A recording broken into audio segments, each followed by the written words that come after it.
সুপ্রিয় দর্শক, এ আর সাহিত্য টিভিতে সবাইকে স্বাগতম। আজকের কবিতা পড়ব স্বরচিত স্বপ্নের প্রচ্ছদপট। আমি অধরা ইসলাম লাকে আবৃত্তি করছি। ধন্যবাদ সবাইকে। ভোরের হিমেল মিষ্টি হাওয়ায় রাস্তার পাশ দিয়ে হেঁটে যাচ্ছি। হঠাৎ দেখতে পাই কবিগুরু রবীন্দ্রনাথ আমার পাশ দিয়ে হেঁটে যাচ্ছেন। একটুখানি অবাক হয়ে থমকে দাঁড়ালাম। রবীন্দ্রনাথ বলছেন, কি তরুণী, নাম না জানা একাকী পথে হাঁটছ? আমি তো হতবাক, এটাও সম্ভব?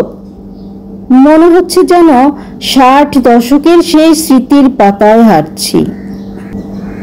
স্থির নয়ন আর মনের দারোয়ানকে দাঁড় করিয়ে দেখলাম, আরে হ্যাঁ তো, এটা তো সত্যি।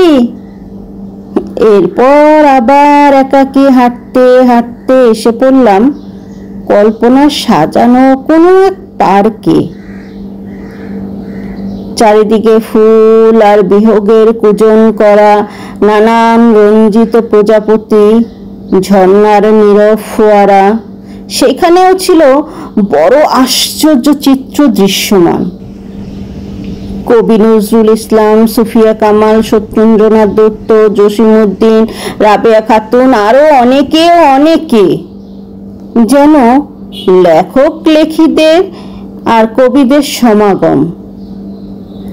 আমি যেন তাদের মাঝে ছোট্ট অধরা, যেন এক ক্ষুদ্রতম সৃষ্টির দ্বার খোলা মাত্র। বিস্ময় চিত্ত নয়নে তাকিয়ে দেখছি, এ কি সত্যি নাকি অন্য কিছু?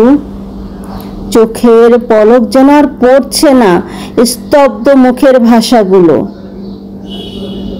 কিছুক্ষণের জন্য অগোচরে মিলিয়ে গেলাম কবিদের সাথে, তাদের মিষ্টি আলাপে, তাদের জ্ঞান চর্চায়।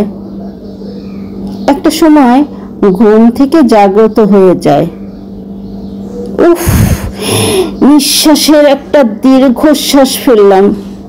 এটা নিতান্তই কল্পনা, তবে কি স্বপ্নের প্রচ্ছদপটে ছিলাম?